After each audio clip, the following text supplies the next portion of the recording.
Hello and welcome to episode 3 of Guinness World Records Gamers Podcast. I'm your host, Mike Plant, and with me as ever is Luke, our very own Games Records manager. Hello. Sound about right? Yep.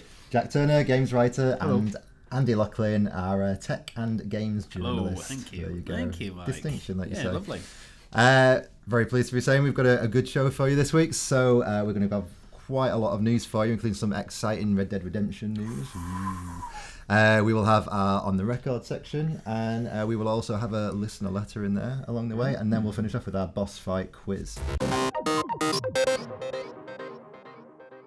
But first, what games have we been playing this week, guys? So, Indeed. should we start with Luke and do this in an orderly manner? So, very pleased to say we managed to get a copy of Darksiders 3 a little early. Yes, indeed. So what are your first impressions? I've been quite enjoying it. Straight off the bat. I mean, the first Darksiders was kind of unabashedly a sort of Zelda-like game, mixed with God of War. And then Darksiders 2 came along and added like a Diablo loot system. Yes. Darksiders 3 has kind of fallen into the Soulsborne type mold. It's taken away the sort of big epic open world and made it more of a sort of interconnected different areas, if you know what I mean. Like, there is no map as well, so it's quite hard to sort of navigate around. Are you sure you pressed every button? I have pressed every button, every combination of buttons. Yeah. But I would say it is enjoyable. It's certainly scratching an itch that God of War left behind, because the combat system is quite fun. Yeah. You start off with a whip, and then when you start taking on bosses and sub-bosses, you start unlocking different abilities. And one of the sort of main ability is a new attack button in the form of a hollow ability, Dark Soulsy, where you can kind of turn into a sort of elemental version of yourself. And so the first one you unlock is like a fire elemental thing, where it turns your whip more into like nunchucks. Or Chains of Olympus. Chains of Despair or Sorrow, I think they're called. Yeah. So yeah, I mean, it's very hard. It's a lot harder than the other ones. Enemies, like even the base level enemies, and I think they do scale as you progress, can give you a run for your money. So it's the tactic sometimes is if you see a big area, lots of different baddies walking around, is to try and lure them away to take them on one-on-one. Because it can get quite chaotic and you can get very easily swamped. So how far down the Dark Souls route do they come back if they die? If you die, do they all spawn back again? So if you die, you lose all your souls. And they happen to just be left where you died. Exactly, they're in a little sort of ghosty thing that's flying around. But yes, all the old bad guys spawn back in, so you've got to kind of make your way up there. But it's not so tough in the sense that if you die again, those souls completely disappear. It basically allows you one sort of souls cache per kind of area that you've been in. So I remember I took on a sub-boss that was kind of off the beaten track a little bit. I died too many times and I just thought, you know what, I'm going to go do some leveling up and come back.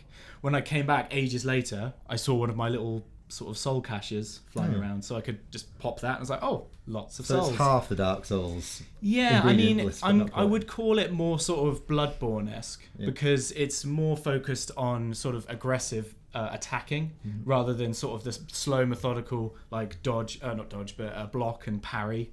It's more just like all in, dodge out the way, in again type thing. Sorry, I was going to say, but all you're going to say. I just said it looks proper old school, this game, doesn't it? It's like, this is, you've been through all these open worlds, these expansive games. This looks like Throwback Thursday a little bit. It is very sort of pared down. You have one objective. I mean, you play as Fury. She is one of the 4 horsemen of the apocalypse. She's the maddest one, as in like she's just annoyed by everything, it seems. And you're tasked by the Charred Council, which are just 3 big rocks with open mouths. So they're the people who basically keep the balance between heaven, hell, and humans. Yes, but basically some of the plots of the other games is that, are they really doing that type thing? Is there more going on? These ones have basically tasked you to hunt down the 7 deadly sins that are on a sort of post-apocalyptic Earth. I could go into this so much like lore and plot around this. Well, I was going to say forever, so it's not. Please don't. Yeah. I think I won. I beat the first Darksiders, got so far into the second one, and then just kind of Does Does it feel like a Darksiders game, or does it feel more like a... It does, in the sense of like, oh, I remember Darksiders pinching a load of gamey type mechanics and things from other places. It feels like a Darksiders in that regard. It also looks like one because it's a very sort of big, chunky, blocky comic book art style. Yeah, it's like Todd McFarlane style. Yeah. I can't remember if he was actually involved in it. I think we were talking about this in the canteen the other day. I got confused between that and Kingdoms of Amalur. Yeah, which definitely was Todd yeah, McFarlane, I don't know if he was involved in this one as well. But as I say, yeah, it is enjoyable. I think it's mainly based around the combat system and the sort of exploration type thing. That you've got this sort of map that you're having to kind of try and visualize in your head, and you know that there are certain pathways you can't go through just yet because there's a big purple thing blocking your way that looks obviously like something you could break once you unlock the ability to do so. So there's a lot of that in there. It does feel very derivative of lots of different things. But at the end of the day, I am having fun. I will finish it. I think once I've finished it, I think I'll forget about it. Yeah. Which was kind of the same sort of thing about the other Darksiders games. Yeah. They were enjoyable. You're like, oh, this is fun. As soon as it was over, you're like, I'll trade in. Off you go. Yeah. So. First one, Mark Hamill did one of the voices. Really? I remember reviewing the first one and the second one. The first one was like the big dude with the beard, wasn't War. it? Yeah, War. I know Fury was one of the 4 deadly horsemen. No, I thought it was War, Death, Pestilence. Famine, and Pestilence. Yeah. But no, they've got Fury in there. They've had a lineup change, like... They go, like, Have they said who the fourth one is in the stuff. games? Yes. I can't remember what it might be, like Anguish or something. I'm not sure. But Anguish? basically, you Endless have Rage. seen the character model, and like he's holding a gun. He looks kind of like a sort of alien holding a gun. So I wonder if Darksiders 4 will be more of a... Maybe that's Pestilence or something. Could that be? Could be. working for the Charred Council with the holy griddle pan. Sounds like a lot of work, doesn't it? Really? They might just steal a load of stuff from, say, I don't know, Warframe for the next one. Oh, just right. lots of running around, dodging, stuff like that. Get the loot system back in there. And it doesn't matter, because I've not played any of these games, could you go into 3 without any knowledge of the first 2? Because the plot actually is quite simple. It starts off with a case of like, oh, you see War in chains, so you'd be like, oh, why is he like that? But it's quickly sort of like, right, you've got to kill the 7 deadly sins, off you go, type thing. And then she has her own type of story. I imagine it's the bookends that would really matter, whether or not you've played the other games. Like seeing that stuff at the beginning, like, oh, why is War chained up? And then whatever happens at the end, there's probably going to be something that brings them together. Okay, cool. Well, interesting to hear about. Like, maybe so you reckon you'll stick with it, maybe for a bit I more will. update I think I will. I want to complete it. They did say that a New Game Plus version is coming out, and this seems to be a bit of a trend at the moment. Like, let's save the New Game Plus until like a couple months after the initial release. I guess maybe to make sure people hold on to the game for a little bit. Like, oh, I want to play New Game Plus. I won't trade it in just yet, and still remember the franchise, so they can potentially, get investment for more. But who knows? It's because they know that you're going to flog it straight away. You just said it. Stick with it. Speaking of bonus content in games, you've been playing Hitman 2, which I know you spoke about a little bit last week, but you've been getting more and more into it, right? Yeah, so last week I talked about the game, but this week I played the first elusive target, which is a time-limited mission, and the first one is killing Sean Bean. Now, disappointingly... Sacrilege. Well, That never happens. Disappointingly, Sean Bean plays a character. It's not actually... So it's Sean Bean's voice, but he's playing a character in the game. I was hoping it would just be... Just actual Sean Bean. Actual Sean Bean. Oh, I thought it was. No, he plays... No, that's funny. Sadly, he's playing a role. It's not actually Sean What Bean. I thought would be like brilliant about that is whether he could be like on set somewhere and you've got to go and kill him and he's filming something. That would have been good because in one of the maps there is a film set. It's not. It doesn't take place on that map. So the thing about these elusive targets is you only get one shot, and then that's it. You can't ever play it again. I think the first elusive target is up for 2 weeks, which I think is an extension from the first season where they were just like 2 or 3 days.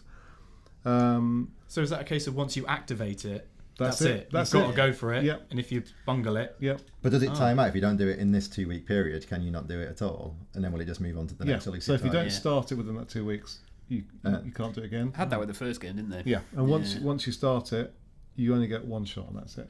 So Sean Bean is still very much with us because I did not take him out, unfortunately. Yeah. Good. I found him quite early on in the level, and he was in sort of boardroom meeting situation, and there were some snacks. And I thought, brilliant, I'll go and get some poison. I ran off to get some poison, and when I came back, he'd gone, and I couldn't find him again. So very elusive. Yeah. So then What a short meeting. Yeah, it's very short meeting, Yeah. very efficient. There was no AOB for that one, and then any other bean. And then the security were getting a bit anxious around me, so I cornered one in a secret room, took his gear just as somebody else walked in, and then all hell broke loose. And Classic. I lasted about 3 seconds. That basically does sum up my experience of playing Hitman games. That just always happens. But the thing they did well with the first season is they really supported it with extra content. So I'm sure there'll be loads more of these elusive targets down the line. Yeah, well, they'll start announcing them, I suppose, as more get announced. They'll start announcing them as more get announced. That was good English, wasn't it? Good. Do you speak English good? Andy, I dare not ask what you've been playing. Well, what we've been playing, actually, because, again, we've joined forces in Fallout 76. Yeah. I must be a glutton for punishment, really. I mean, we all know that Fallout 76 has got some issues. You've developed some sort of action plan, remedy plan for yes, well, yeah. I mean, it's got some issues, but I have been playing it, and I have been sort of drawn to it. And actually, Red Dead's been sat in the box for ages. I've not even touched it, which is weird when you think about it. But I think there is the kernel of a good game here. I can actually, more I play it, the more I can see what they were reaching for. They were reaching for the Fallout experience, but with sort of a friends element.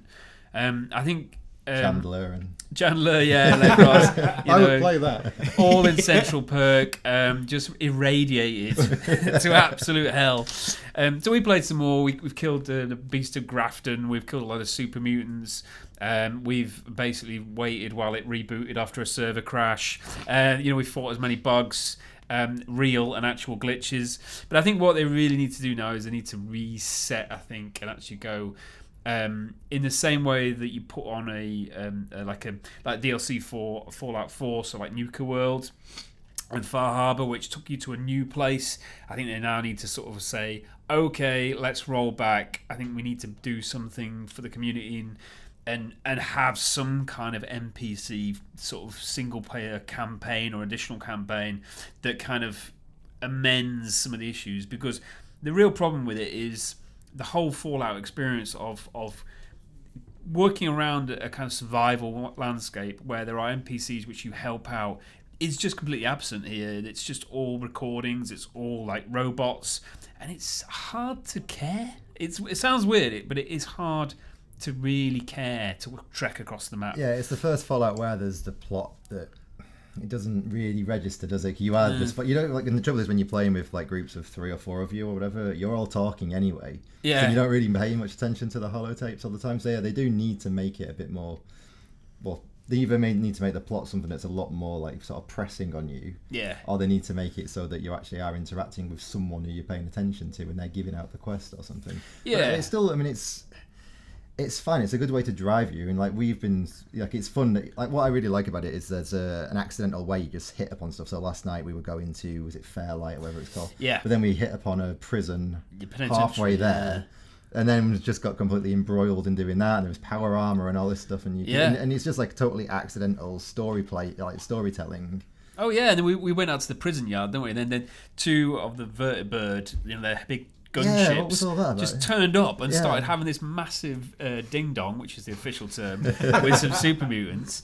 And obviously Mike were in the middle of it, like a couple of tourists going like, pew, pew, pew. So we obviously got our ass handed to us on multiple occasions. But then eventually you sort of get a footing in, and we took over the whole prison yard, and now that basically is our house. We live there. So we send all forwarded mail to crappy penitentiary in somewhere. But I think I can really see the Fallout experience in it. I can see the kind of DNA of the series, and I think they can still salvage this. They can put together a really good priced DLC pack, which just adds a story mode. I'm sure they could repurpose the Fallout 4 assets, because let's face it, it's the same engine. It looks the same. It virtually looks like Boston, doesn't it? I mean, like it's West Virginia, which is like the kind of palette of it's not far off. So I'm sure it wouldn't take them much to kind of sort of just recycle some assets and make a kind of NPC story. Yeah, it will be interesting to see what they do with it. I mean, they must be aware of, people have liked it, people have not liked it in bigger volumes. They did issue the first statement today based on feedback, but it's really non-committal. Basically says, we're going to carry on working on the game. But, well, that's where they go. so, yeah. Yeah. I mean, I suppose now, so you're not here next week, are you? So No. we might not get a Fallout update until a bit after that, or even into the new year now. Yeah. So it'll be interesting to see what they do between now and then, and how it comes, and if you're even interested in playing it still by that point, because other things will have come out. Yeah, I mean, I might text in my update and just give you a kind of how many server crashes I've had since the last check-in. Fallout correspondent. But I do want to go on the map. I mean, last night it was quite interesting. I'll move on quick. But there was a nuclear strike, wasn't it? On our map. Someone else, but we didn't have any clue who done it. It was miles away as well. But it was quite interesting to see that, if you were around there, because then you can go into the nuclear zone afterwards, and then there's like scorched beasts, and there's like really high level loot, and obviously you have to be pretty leveled up.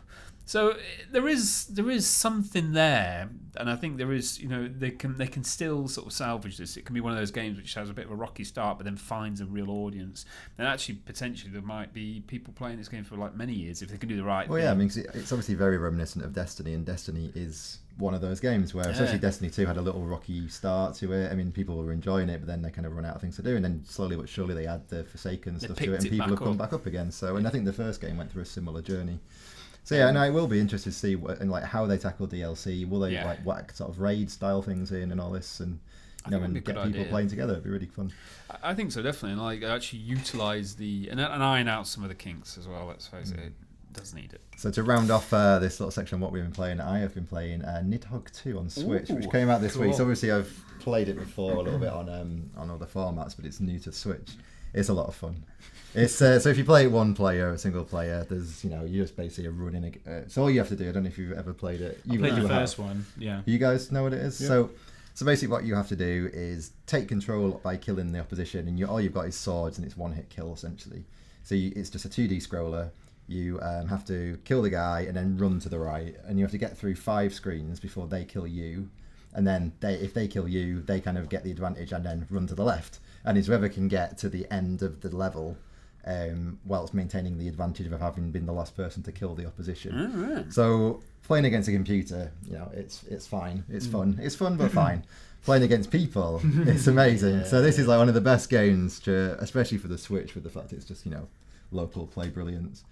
And it's so much fun to play with 2 people. Even my wife likes it, and she's not into video games. It's wow. Said. I hear that the second one has like different weapons in it, because the first one was literally only swords. Okay, yeah. So now you've got daggers, like a rapier, a broadsword. There's sort of a mid-range sword. I don't know what the name of that would be, but so you've got a mixture of weapons this time. I think there might be a few more strategies. The actual people look different as well this time, so like the figures of them are kind of like these gooey blobby. It was very pixelated, the first one, wasn't it? Yeah, they're gonna. I mean, I think people have been like on the fence over the actual graphical style, because they have changed it up a lot. It's now this kind of weird, almost like Play-Doh style. I think it looks cool, but some people haven't liked it compared to the first game from anecdotal reading as you do. I've got a question. Good. Yes. What is a Nidhogg?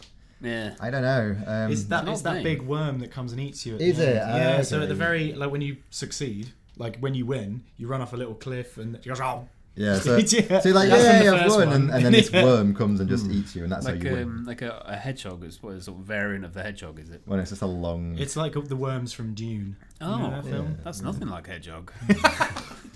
So yeah, that is. No, it isn't. Just a fact.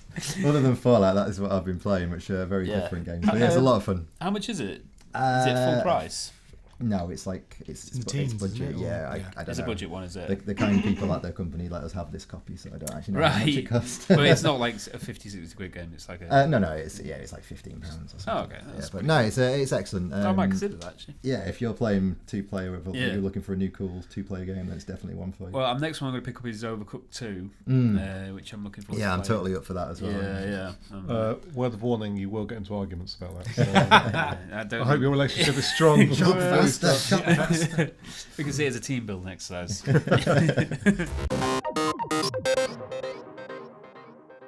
Cool, so should we move on to the week's news? We've got Yeah. quite a big section in comparison to other weeks. Feels like we need a jingle for the news, you know, like the BBC. Dun, dun, dun, dun. It's really loud, isn't it? It's like, That was quite tense. you know, like kind of. And if you've got surround sound, which I haven't, but I went round a mate's house and he put the news on. It was actually quite oppressive. What is this? What is this? News in oppressive It was shocking. too loud. It was too loud. What we call in the section? And If- Andy just- startled by loud noises. Is this a weekly the thing? BBC are watching. You need to be wearing. They're a not jingle. watching, Andy. Speaking of jingles, our first segue. news piece is so in Japan at the a Zelda kind of orchestral concert. So apparently midway through this concert, Eiji Aonuma, who is like the producer, creator, series director of The Legend of Zelda, came on stage, as you do, to announce that, he basically just said, I know what you're waiting for, Skyward Sword for Switch, right? So then obviously everyone on the interwebs, because, no one speculates online, they're like, well, clearly... This is happening. Clearly, this means The Legend of Zelda Skyward Sword HD is coming to Switch, which, to be honest, would not be a surprise winning. They've already done the Wind Waker, they've already done Twilight Princess. So it would not really be a surprise to anyone. But it would be, it'd just be interesting to see how they work out the controls. So Skyward Sword was the famously motion control enabled The Zelda Motion game. Controller Plus, you had to have a Yeah. special thing Yeah. to make it even better. Yeah, which actually did improve matters. I've still not that I've got out my Wii for a long time, but it was a cool little bit of I'm laughing at the back. It's a weird quote, isn't it? I know what you've been waiting for. Surely, if they were at the concert, they were like, "Well, we've been waiting for you to play the blooming music, not make not game to announce a announcements." game. Get on with it." Yeah, and then to just disappear and then not to show a trailer or anything. That's just And the then probably end. most of the people are like, "Actually, I've never." Is this I've kind never of think like, about that." when Blizzard did that, sort of, they had that demon head that was a light and they turned it on? And it was like, And it was for Diablo. for the Yeah. Switch. Oh yeah. And everyone was like, cute and clever, but then it got instantly taken down. All right. But they don't really do the click thing anymore, do they? No, they do on it. Yeah, pretty much every advert. They're do. direct and Oh, stuff. right. No, stand corrected. I guess it feels quite weird because Skyward Sword's quite linear, isn't it? So playing Breath of the Wild, massively open world game, and then going to this be quite a strange. It might be to change try and pace. because some of the criticisms for Breath of the Wild was that it was just like, oh, it's not Zelda. It's not the proper Zelda. It's too open world. No dungeons or not enough dungeons. Exactly. So they probably were like, well, here you go. Have the last one we did that was what you wanted, essentially. Yeah, it could be. I mean, it's some of the power-ups you had to actually sort of steer using the Wii remote, so it'd be interesting to know if the Switch controllers are up to doing that. Well, some of the there's that. I remember there's one dungeon where you've got to like move that ball. You know that really annoying one where you've got to like balance it. That was awful. That actually. You mean Not like one that. of the mini things are an actual Yeah. Shrines. the shrines. Shrines, yeah. So it might be they'll utilise it in that sense. Yeah, and also Or- the status one. So. Well, so they could use the Joy-Cons for movement, right? But if you're playing it handheld, would they use the touch screen? Gyro.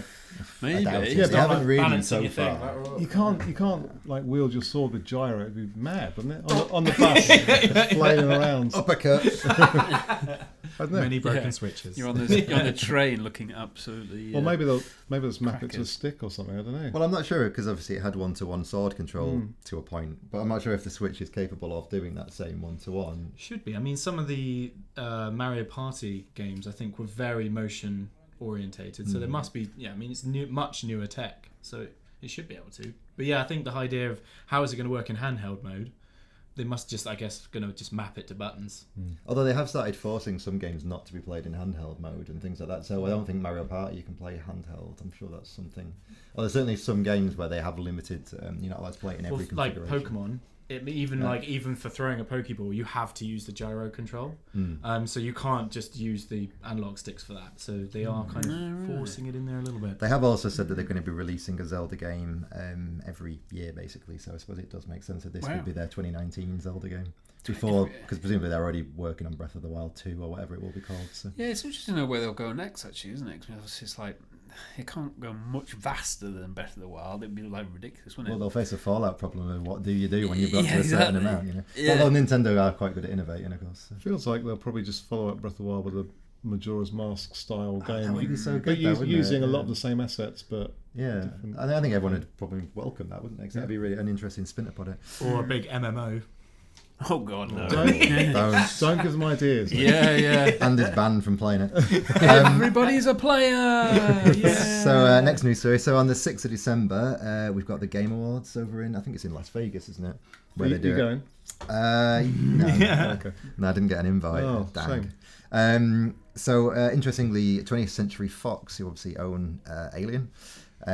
Although who owns 20th Century Fox these days, I don't know. Well, it's all about to be Disney, isn't it? Yeah, I but think. maybe they're getting some of the cash in while they can with this stuff. So they've said that they've trademarked. So the report goes that they've trademarked Alien Blackout, and it says it's for use with computer game discs. Softly, namely game software. This is all discovered by a website called Gematsu.com.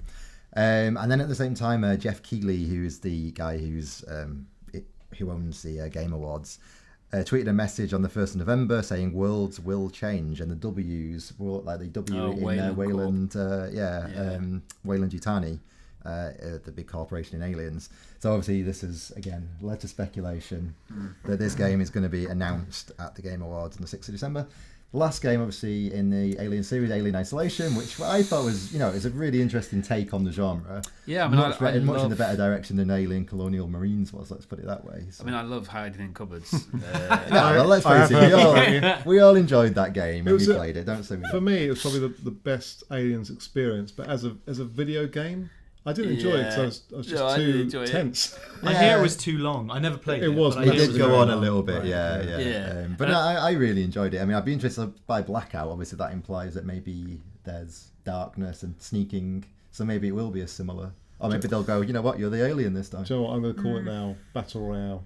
yeah. 100 aliens on a planet, LV, whatever planet it was. Sink and just getting 426. slowly smaller. They could do that with the old Alien versus Predator franchise when they used to do that game, because that would have been really good with 100. Either you can choose Marine, Alien, or Predator and just go at it. That would have been cool. That'd be quite cool if the map just shrunk till it was just two of you in a cupboard, just scrapping it out.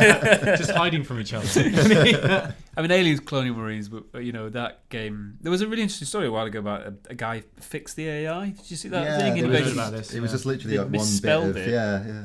But I mean, even when he said they fixed the AI, it was still a dreadful game. And I can remember doing press for that. You must have done it as well. Yeah, that was Gearbox, wasn't it? Oh, that was the other one with a so bit of bad. controversy about it, that they showed a trailer where it looked ultimately amazing, Yeah. and then when the actual game came out, it didn't have anything to look, didn't look in any way like that trailer. And it was just a mess, wasn't it, really? And it was kind of like... But I think that game, that kind of concept of the aliens, kind of the Marines going in to try and survive effectively, that could be really interesting. You maybe you team up with a crew or something like that.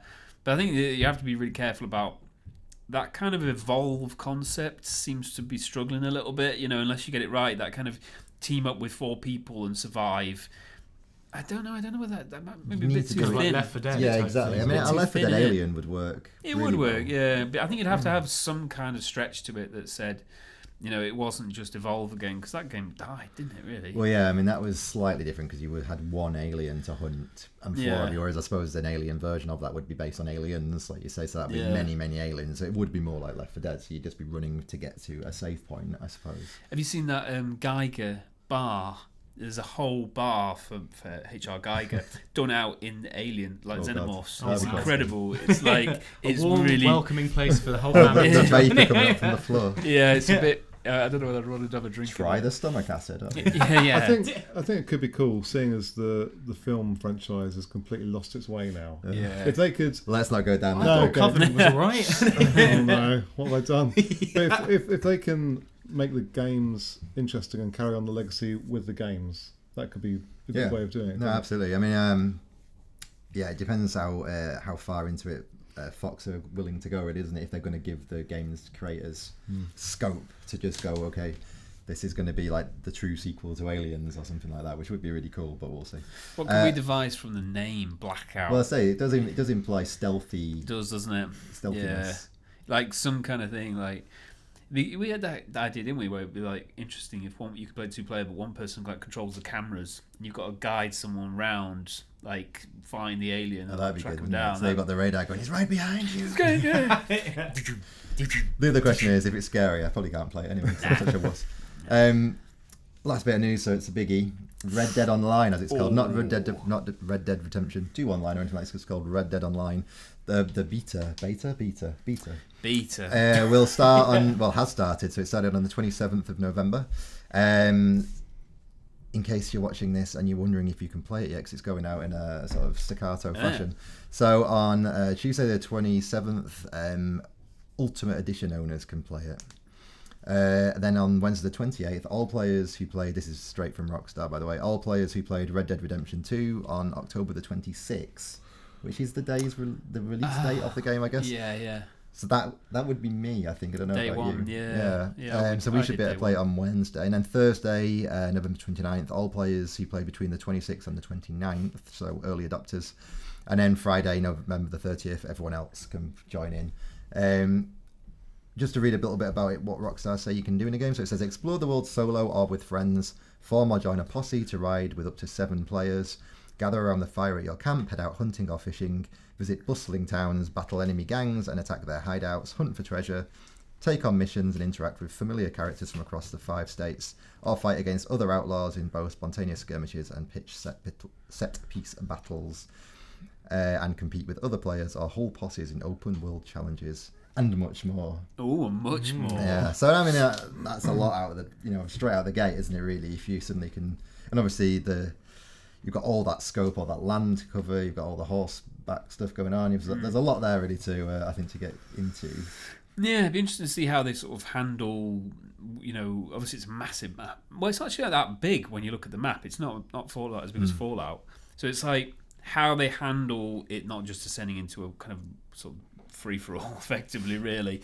So it's like what measures they put in place to foster cooperation. I think they've learnt a lot from GTA Online, so they'll probably be pretty up on that to know how do you pull people together to a bank heist, how do you pull together exactly people. It'll be bank heist, it'll be train heist, Yeah. There'll be all that going on. And we're recording this just as this has gone live, so none of us have quite had time to play it, just in case why you're wondering why we're not talking about actually playing it right now, because obviously we come out a bit later than we record. But yeah, I mean, I'm looking forward to having a go of it. And it's going to be clashing with Fallout, though. Our Fallout. Yeah, I think also what interests me is it's a slow game, and it's a game where you have to take your time. But that's just not the case with most online games, is it? Yeah. So how do they? I mean, I would imagine they probably will speed it up a little bit. They'll probably remove most of the kind of progressive. Stroke your horse for 2 hours. Make sure you haven't got a beard. Right. I've not played this game. So are you today, it's like My Little Pony the game. At times you can do your horse's hair, his mane. You can, yeah. You can dye it pink. So they kind of try and make it more arcadey. I think they're going to have to, yeah, because otherwise. If you've got loads of stuff going on and your friends are all like, hey, come down, let's do a bank heist. You go, I'm sorry, but I've got to plait my horse's hair. And I've got to have wash my gun. It's like, just wait for half an hour while I get ready. Trim my moustache into a mean loop. True. Yeah. Upkeep. So I'll be interested to see how they handle that. Whether it's... And also how they handle. I mean, obviously, you've completed the game, you've been playing it a while. Whether you just go in with all your stuff, or whether there's some kind of leveling perspective, or all these kind of things.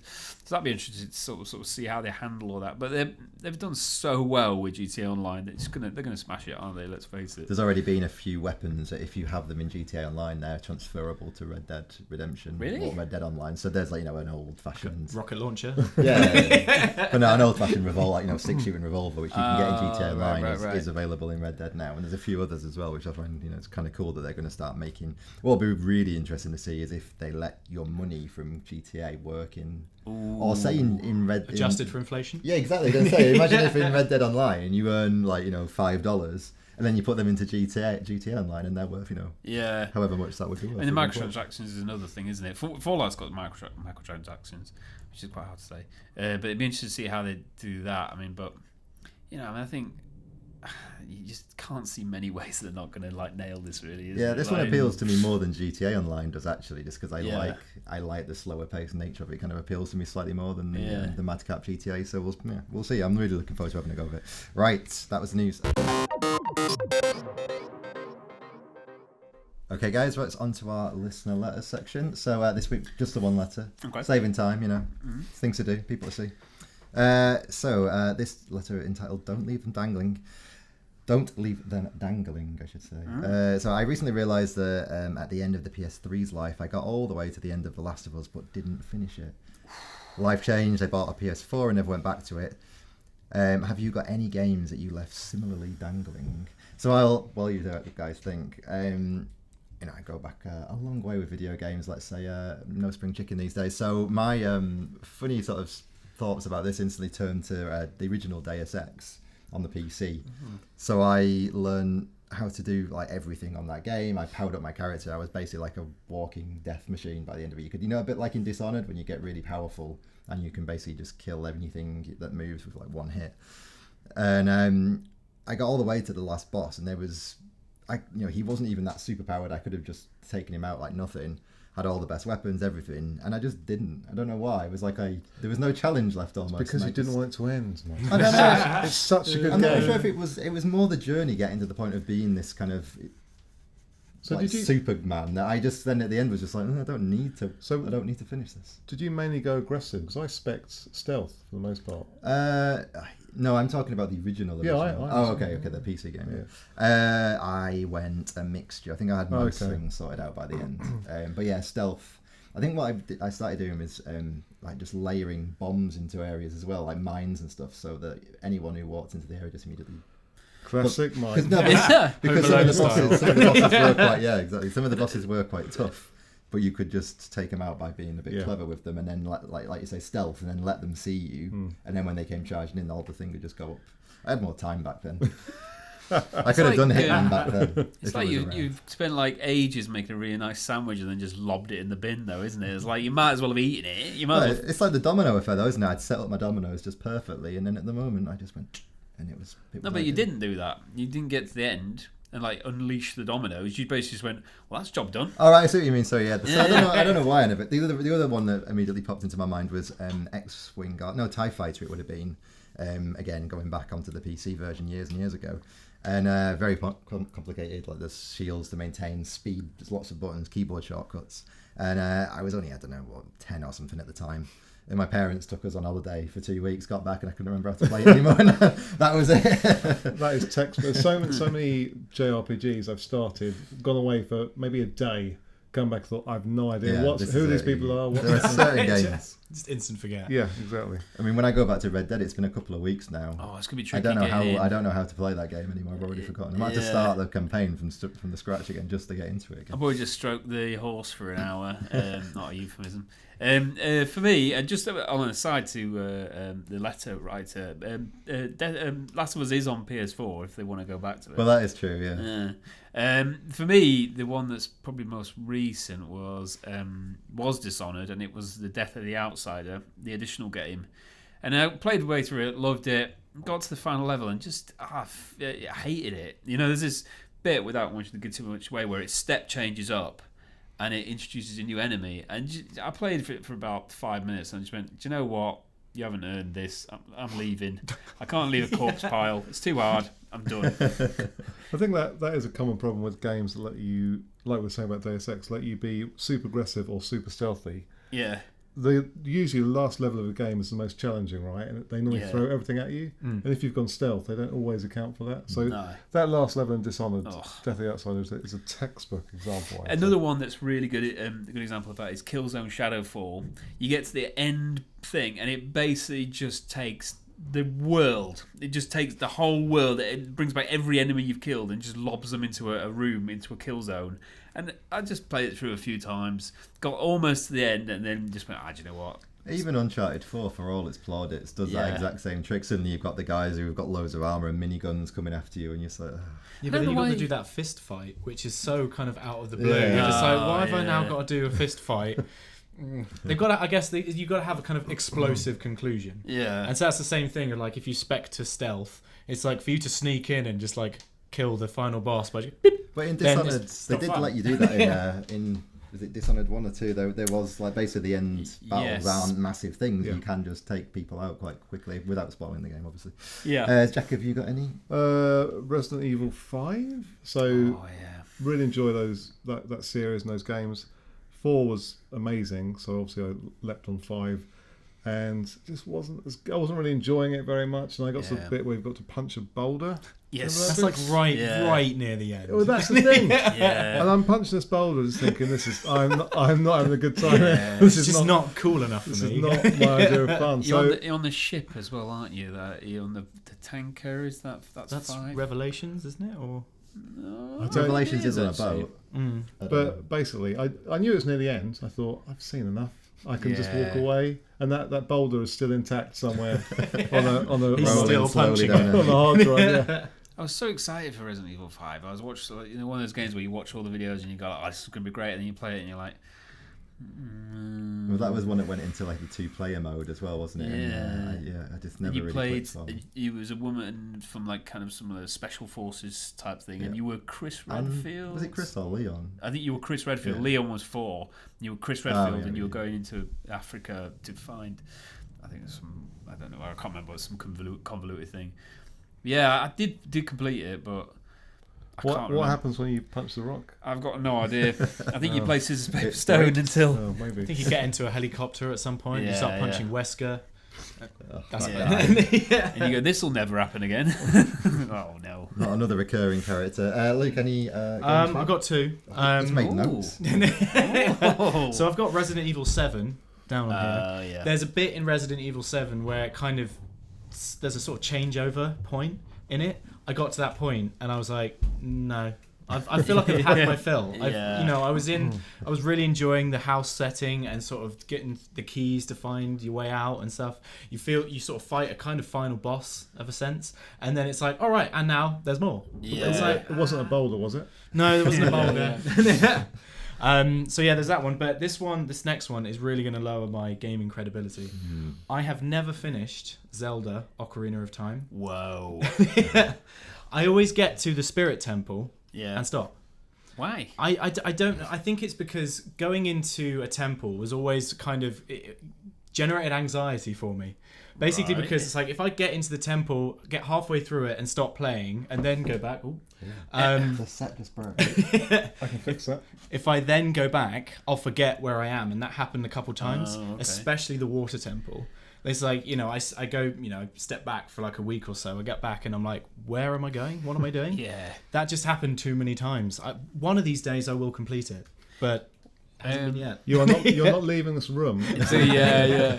Otherwise, you're off. I think there's 2 We've things got there, the isn't it? N64 just here, so All right, I'll take it home with me. There's games where if you leave it for a bit, it just gets to the point where I can't do it. And there's games which effectively kind of jump the shark, don't they? Really, they get to the end and they just go, "Oh, it's all different now. Like let's just chuck a load of enemies in." it's and like that's in the DNA of Yeah. gaming, isn't it? No one's been able to just go, you know what, actually, it can just be a normal ending. It doesn't have to be this high octane, Yeah. crazy like end to it. It's like having a kind of a nice meal and then you're going, right, now we're going to give you an eating challenge at the end. It's like, well, no, I don't need an eating challenge. I don't eat a 150 kilogram burger, which I think is a Guinness World Records achievement, which we were reading earlier.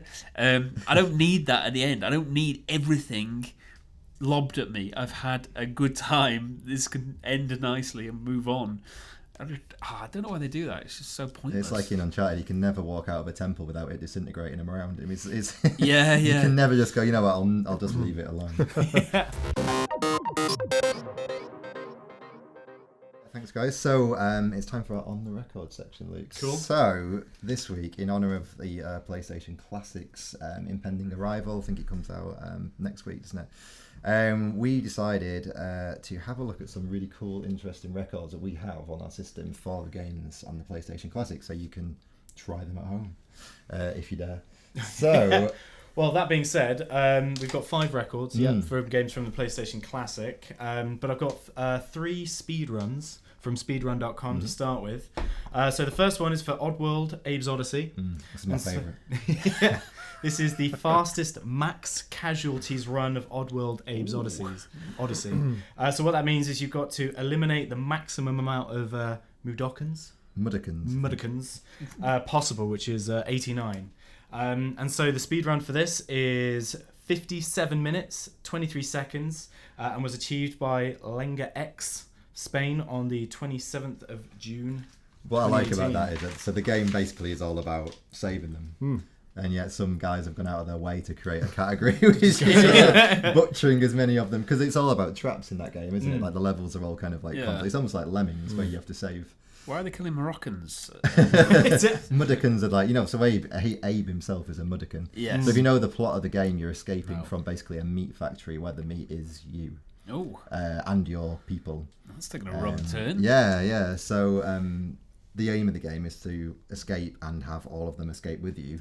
But people have gone out of their way to escape by letting them all the rest of your friends die. Right. Which is kind of fun.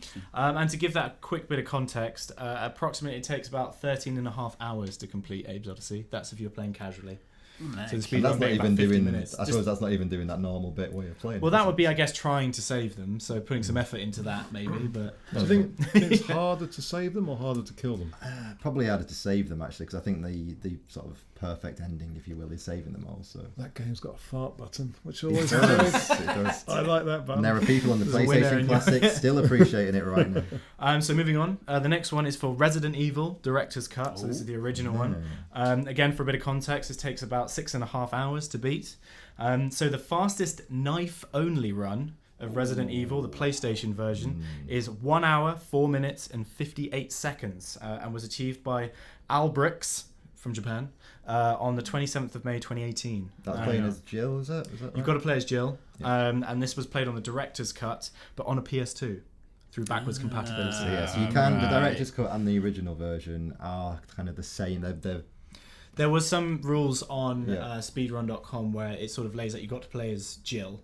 I think because she gets the... well, you can play as either character, but they go into separate categories, don't you? yeah, Don't yeah, they? they're separate categories. But yeah, the interesting thing about the director's cut is it apparently runs slightly faster than the normal edition. So people play on the director's cut as a matter of course because it just runs That's slightly faster. that's why I'm not breaking the record, because I've been using the original. Well, Oh, yeah, that's where we go wrong. If I could shave off about 10 hours, I'd be in a good chance. You've been using a penknife. What I like about watching this, because the video is available to watch on speedrun.com, and it looks like someone at what would actually they would be like in this scenario. So they're just legging it away from zombies all the time. It's like, so it doesn't look like how you actually play the game. It looks what it kind of would be in real life. Like Benny Hill, Resident Evil. Yeah. I mean, the only concession to the fact when you don't use the knife is at the very, very end when you have to use a rocket launcher. Of course. So you you have to kill the tyrant. you got to kill the tyrant with a rocket launcher. Yeah. Otherwise, you can't complete the game. So that's when you have to use something other than the knife. So technically that's a failure then, is it?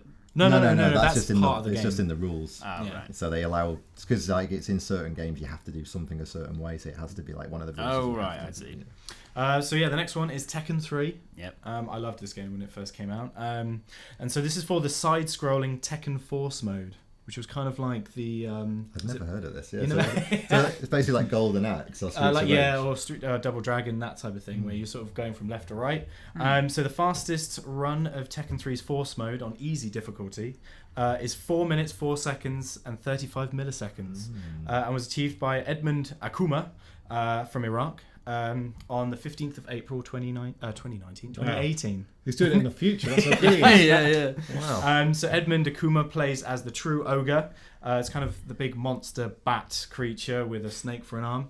OP, who knows? As you do. Yeah.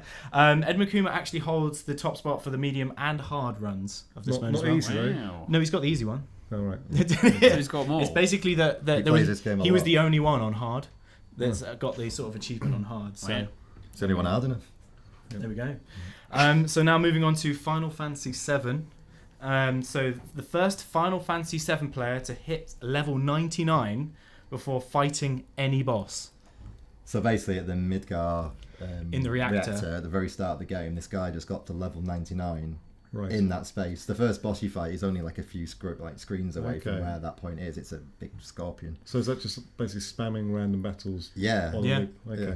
It would have get to the point, I guess, after level 10 where you're just one-shotting them. So that would, it would just so be it will have took insane. forever.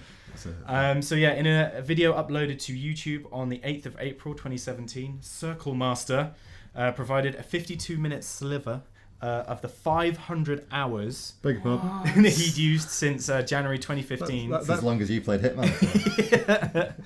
in taking players Cloud and Barrett to level 99 after endless first reactor fights on the PS1 with pushover foes. Circle Master said he did it to, and I quote, "prove to myself that I can persevere." Wow. I mean, it's got more willpower. I mean, I gave up on that boulder after about 2 minutes. 500 hours of just... 500 hours. So the next one, I'm going to say the name of the record and you have to guess the game. All right. So Okay. it's on. You two do, I know Okay, it is. all right. It's, It's on the PS Mini. Okay. yeah. No, So first video game boss to comment on a player's game save files. that's Metal Gear Solid. Oh yeah. Easy It's, peasy. what's it called? Mantis. Psycho Yeah. Mantis. So the first video game boss to comment on a player's game save files is Psycho Mantis from Russia.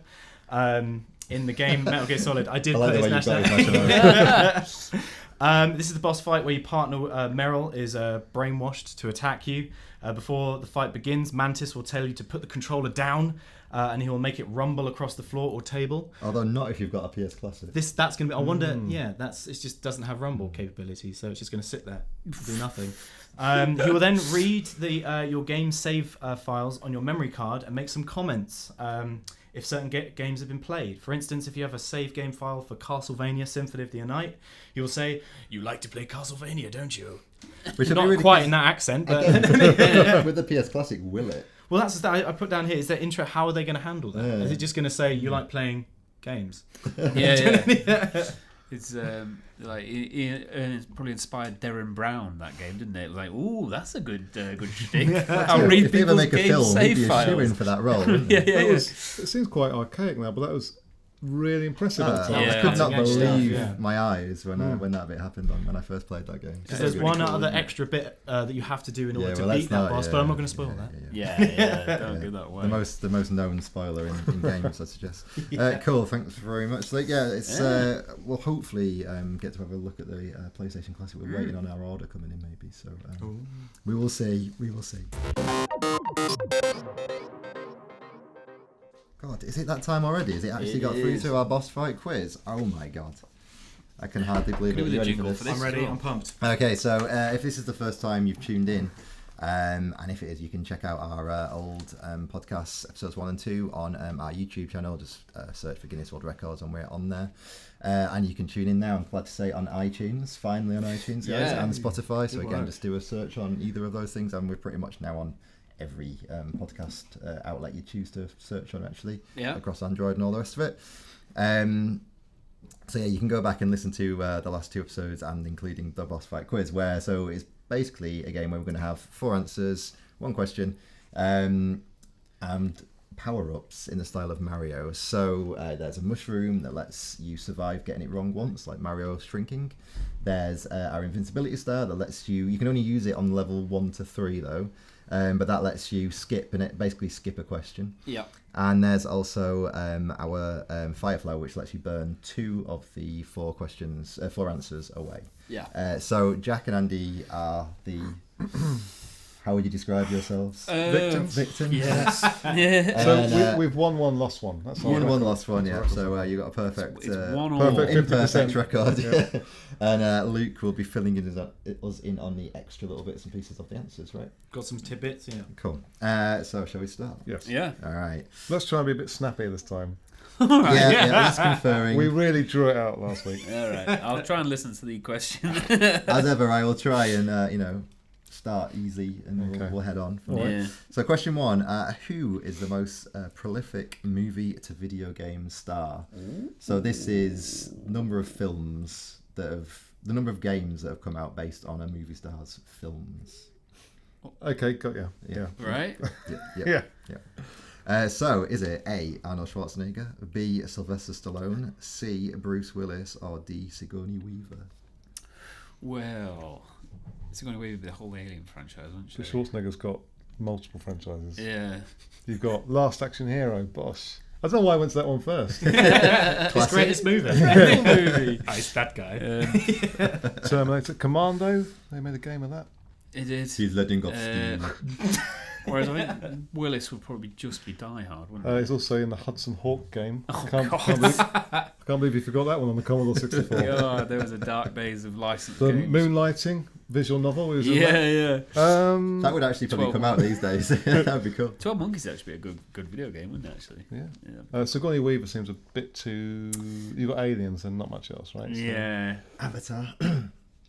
Oh, yeah. Thanks for reminding me about Avatar, Mike. That was a ropey game. To match the ropey movie. So, I reckon it's Schwarzenegger, but let's use a fire... Yes, let's use a 50-50. Yeah, Firefly. Firefly. Okay, you can choose then, because I'm obviously biased towards them. I'm going to remove Bruce Willis and Sigourney Weaver. Okay, who was the other person? Sly Stallone. Yeah. Schwarzenegger, yeah? Mr. Schwarzenegger Yeah. and Sylvester Stallone. Schwarzenegger. You are correct. Hey. Excellent. So 13. Oh, yes, it's Wow. That's my bit. I made notes. So 13 of Arnie's movies have been adapted into games, so including Predator, The Terminator, Conan, and The Running Man. Oh, yeah, I forgot the Running Man game. Twins? They make a game of I twins? don't think they. No. What about that one he gets pregnant? Junior. That's just Ask me anything about True Arnold Lines. Schwarzenegger. When he was governor of California, that was a good movie, wasn't it? Conan the Republican. Question numero 2. The longest running PlayStation exclusive franchise is what? And this is so we're talking original releases, not HD remakes or collections. Right. So A, Gran Turismo, B, Wipeout, C, Twisted Metal, and D, Everybody's Golf. So we're talking the distance between the first release in that series and the most recent release in terms of years. So not including... And not including remasters. collections. And So like remasters. Wipeout is on PS4, but it's remastered. Yeah. Um, Gran Turismo is on one of the early games, and it is not remastered. It's a new game. Yeah, so GT Sport. that's in the running. What was those? Twisted Metal and Everybody's Twisted Golf. Metal's out because there's no new Twisted Metal No. game. Everybody's Golf is also a contender because that was on the. Yeah, was no, that a hang launch on. title? Was that on the original? That was on the original. PlayStation 1. Yeah. I So think it's it's between between- those two, isn't it? Gran Turismo and Everyone's Golf. See, I don't know whether they would have launched with Everyone's Golf, though, innit? Whereas I think they would have launched with Gran Turismo. Because I seem to remember, like, the first PlayStation, it was all about Gran Turismo, wasn't it? It must have been a launch title. Less about the golf. Yeah, well, it's not really a seller, is it? People like golf. Golf's exciting. Yeah. Well, let's use one of our things. Yeah, let's use our... what have we got again? You Mushroom. got invisibility. Yeah, well, mushroom. So mushroom lets you get it wrong. Mushroom. Mushroom. Okay. So yeah, Gran Turismo. You're right. It was Gran Turismo. Hey. Correct. It's a wasted thing, though. So Politny, the development studio, started with a team of just 7. Wow. And so It's polyphony, isn't it? Is it Politny? Politny, yeah. right. Yeah. And so the original game took 5 years to make. Wow. So yeah, it wasn't actually a launch game, was it? It came out a little after the PlayStation. Oh, did it? Yeah. And Everybody's Golf was first released in 1998, so actually only a year or a little bit after Gran Turismo. That's close. So, yeah, very That's close. not bad, yeah. You did well to hone in on those two, actually. Yeah. Well, we're Like, professionals. I wouldn't really have thought. Yeah, well, very quiz masters. Yeah. Question 3. Which of the following, and remember you only got one lifeline left, and it's actually the best one, so you've done well. Yeah. But you have to use it now. But you have to use it Yeah. now. Okay, Which well- one you almost certainly will. Hello. Yeah. Which of the following is a genuine Super Mario Odyssey speedrun category on speedrun.com? A. Fastest time to capture a T-Rex. B. The fastest time to make Mario naked. C. The fastest time to dress Mario as a groom. Or D. The fastest time to dress Mario as Santa. Well, it's not going to be Santa because there's the Santa outfit is literally just dropped, so I'd be amazed if there's already a record for that. They're coming through the walls. Yeah, I was just wondering, like... Mario, It's our fans. define naked. Because Mario, Well, topless. Let's say topless. I was going to say he's wearing pants. I think it's my gut tells me it's a T-Rex. Well, T-Rex is in one of the early worlds, isn't it? You go Yeah. into the one that's basically the first world you go to is the T-Rex, and you can take it over. So you could probably do that in a really fast time. Like, Shall we, or should we say T-Rex? Because it doesn't matter. This is all academic. So because we've got a lifeline, so we played a lifeline. we're through to the next round anyway. Yeah, So you're using... You might with as well use Invincibility it. Star, Yeah. but we think it's a T-Rex. Yeah. Do Do you want to take the? It's incorrect. It was.